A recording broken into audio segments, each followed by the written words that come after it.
Sadler's Wells has certainly earned his place amongst the Coolmore champions with an outstanding racing career which saw him as an undefeated 2-year-old and a triple Group 1 winner as a 3-year-old. His racing career began, as it was to continue, in impressive style. In the General Assembly Maiden Stakes over 7 furlongs, he gave Pat Eddery one of the easiest rides of his career, drawing clear of the field to defeat Cyrano. Another cakewalk here, and it's Sadler's Wells, another Sangster, O'Brien and Eddery win, and what an easy win it is. Going on, Sadler's Wells the winner, Cyrano is second, in third place comes Sandcastle. So, at the end of the season, Sadler's Wells was undefeated, having won both his races by a total of 12 lengths. This resulted in him being rated above all but his brilliant stable companion, El Gran Senor, in the Irish Free Handicap. The 1984 Epsom Derby winner, Secreto, was no less than 18 pounds below him. How good a 2-year-old did his trainer, Vincent O'Brien, believe Sadler's Wells to be? As a 2-year-old, he only ran twice, and he won both of his races by big margins.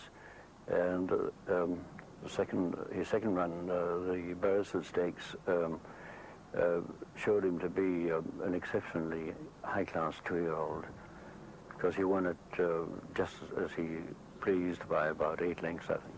Clearly, another success for the bold policy of running their horses in top-class company. Now, it has to be said that some people have accused the Sangster syndicate of being frightened to run their horses. Well, let us put it this way. Between April and October 1984, Sadler's Wells ran a total of 9 races. Hardly what you would call lightly raced. This tough and thoroughly genuine racehorse, as Time Form so rightly described him, opened his 3-year-old account over 10 furlongs in the Derrinstown Stud Derby Trial, before reverting to the mile of the early Coolmore Irish 2,000 guineas. Here he took on the Epsom Derby hero Secreto, Proceda, a Group 1 winner on both sides of the Atlantic, and the Group winners Hegemony and Roussillon. Coming on the near side, Roussillon with Fiery Kelp, but it's Sadler's Wells in the lead as they race inside the final furlong. Sadler's Wells, Proceda and Secreto as they race towards the finish. Sadler's Wells with Proceda on the inside and going to the line. It's Sadler's Wells from Proceda. What did journalist Tony Morris think of this classic performance? Well, I think Sadler's Wells was very impressive. He showed a combination of speed, courage and class, which were really the hallmarks of his entire season. Following this classic victory, Sadler's Wells travelled to France for their derby, the Prix du Jockey Club. Ranged against him here were the French champions Darchan and Long Mick, the Prix Lupin winner Dahar, the Group winners Rainbow Quest, even tougher, the Group 1 Coral Eclipse Stakes, the only 3-year-old in the field, and up against some of Europe's most experienced middle-distance performers. Winners like Time Charter, who with the Oaks and King George VI and Queen Elizabeth Diamond Stakes already to her credit, had just previously raced to victory in the Group 1 Coronation Stakes at Ascot. Another tough opponent was Morcon, undefeated in all 3 of his outings that season, seen here winning the Group 2 Prince of Wales Stakes at Ascot.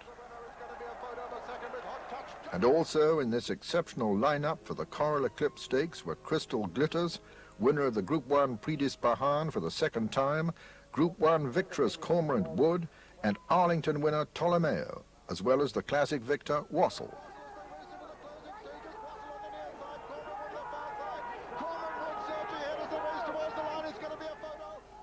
Sadler's Wells showed his true class to quicken away from this outstanding field.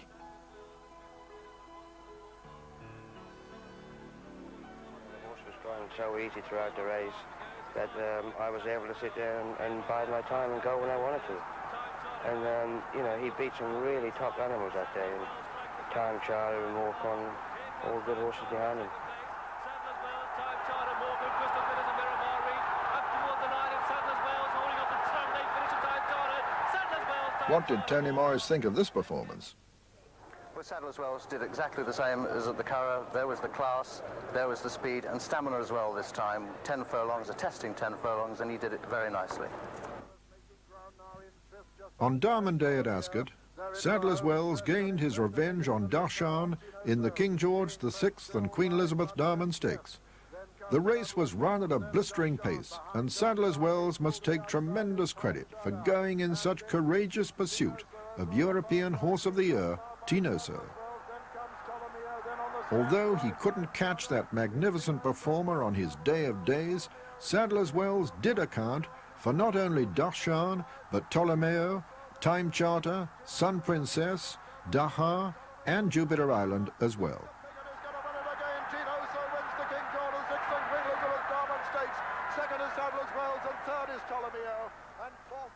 His final Group 1 victory was in the inaugural running of the Phoenix Champion Stakes, Europe's richest race.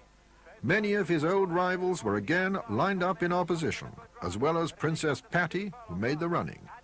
But at the finish, Sadler's Wells quickened and resolutely held on from Seattle Song.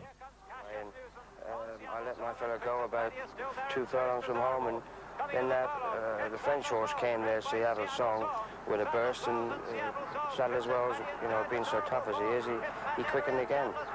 His victory was made all the more impressive when Seattle Song went on to cross the Atlantic and beat the field in the Group 1 Washington, D.C. International. It is interesting to note how well Sadler's Wells might have fared in the American Free Handicap in 1984.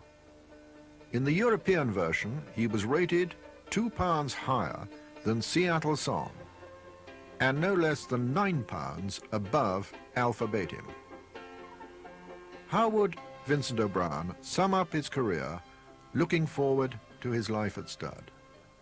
I'm very confident that Sadler's Wells will follow in the footsteps of the other great horses that have been here and be a successful stallion. He was such a game horse, and he was a very sound horse, best of limbs, good-looking, hard-looking individual. And of course he proved himself such a tough horse. Then he's got a top-class pedigree. He's a northern dancer, and tracing to the Dalmary line, which has been so successful. But I think his chances of making a stallion are very high. Sadler's Wells is out of a half-sister to Nureyev, who has made such a sensational start to his stud career. European champion first season sire in 1984 with 10 stakes winners from his first crop. Sadler's Wells epitomizes all that's required in the modern thoroughbred. Bred like a champion, he had the speed to win a classic over a mile, was a superlative performer at 1 1/4 miles, and had the class to carry his speed to the European classic distance of 12 furlongs. Never run a bad race. He's a beautifully bred horse, and he has what I think is a fine thing of stallion. He seems to have a temperament, and he has the soundness to him that is what breeders should be looking for. An exciting racehorse, and with that pedigree as well, no wonder he's regarded by many as the most exciting sire prospect of the modern era. I think he's very tough, and he's very consistent. Perhaps I should say something that they will not like very much, but I think he's probably better than Mel Senior. I always thought so, because he's tough. He's really tough, and he's classy. He has all the qualities, and he has a marvelous breeding, being by the family of Nureyev. A fact which is supported by the quality of his first book of mares, which include these 3 outstanding animals: Almagest, the Dam of Ptolemeo, Oak's Heroine, Sun Princess, and Champion and Dam of a Champion, Typecast. Not forgetting Glass Slipper, the dam of classic winners Light Cavalry and Fairy Footsteps. Sadler's Wells must make his mark. He's as tough a horse as we've seen for a number of years. Consistently good horse, plenty of speed, good-looking horse, tough as they come. He must make it. He's by the right sire, of course, too. And if he's going to live up to these expectations, he couldn't be going to a better place to achieve these goals.